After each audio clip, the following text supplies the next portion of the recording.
County too. Yes, great representation from County Louth today. It was my two previous colleagues and Louth County Council, so it's very good to see you, Colin.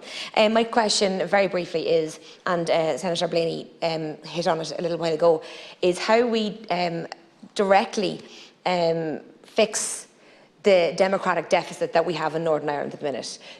Do we put forward proposals for representation at the Committee of Regions, you know, a special rapporteur, a person that is going to be a representative of Northern Ireland at European level? Because there's a huge problem there, and we see, you know, maybe the protocol might be a little bit fixed, for the want of a better description, because of that. Also, going back on what Colin was saying there on the vaccines, and think about orphan drugs. And you know, the economies of scale, and we're talking about orphan drugs here, and Ireland is small. It's really hard to get very you know, specific drugs into this market. We have terrible business cases and everything from the HSE, and we're not giving it to our children. So I'm wondering, how can the European Parliament help on a European level to get orphan drugs into every single country in the European Union? Thank you. Struck me there as you asked your question, Senator McGreehan. We have an excellent attendance of colleagues, a real engagement by our two MEPs, and I wonder, will this get the level of media attention that would be upon us were it to be otherwise? Let's hope it will. So if we'll start again with MEP Walsh. Thank you, Senator, and lovely to put a face to a name and a name to a face. To your point around the deficit that we have north and south, I think it is, to Senator Blaney's question earlier, I think it was a huge oversight to lose the fact that we have no representation at a European front, even while Brexit was ongoing, and I believe we're nowhere near ending. You're nodding, so you also agree. I think this is going to be continuing on even through our remaining mandate, if not continuous beyond that. I do take your point, and I like it, around the special rapporteur, using the Committee of the Regions. I agree, making sure that cross-border conversation is continuously happening, looking at the Northwest regions and the regions and how they identify would be very, very beneficial to us all, because that means all voices are included. When and if a border poll does happen, or will happen, that we have all voices at the table and nobody feels left behind.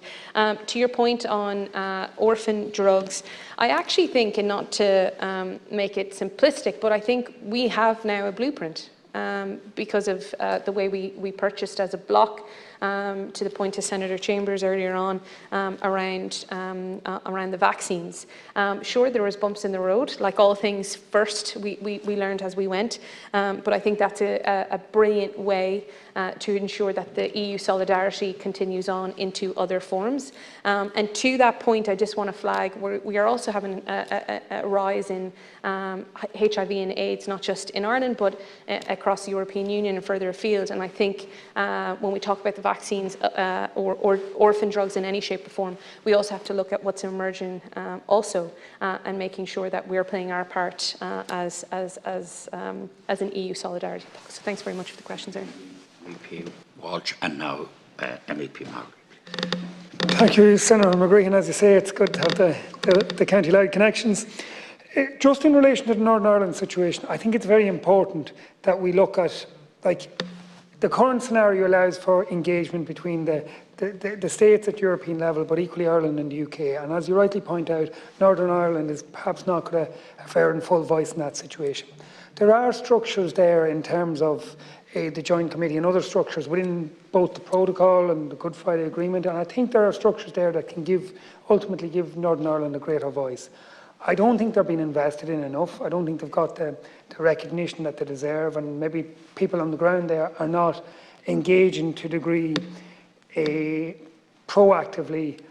Like, the other side of all this is there's an enormous opportunity for Northern Ireland. The unique status that Northern Ireland has in terms economically, in terms of being part of the EU, with access to EU, if you like, through free trade agreements, and access through the UK in the same way, is fundamentally being lost. And I think there needs to be a project group on that area alone. That alone could focus on a kind of a regeneration of Northern Ireland, if you like, an opportunity there. And I think that there is an opportunity.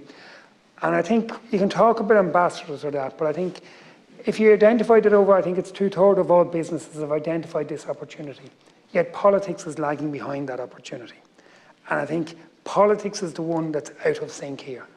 And we need to, in some way, encourage people to make sure to represent their grassroots and represent the interest that people have in progressing this situation. Just in a few seconds left, in relation to the vaccines, I'm strongly convinced about the whole area of preventative medicines. I think we can't, at European level, we can't do anything about A&Es or emergency response, if you like, medical area. But we can do an awful lot about preventative medicines, and vaccines are a massive part of that. And I certainly think it's something we need to look at going forward.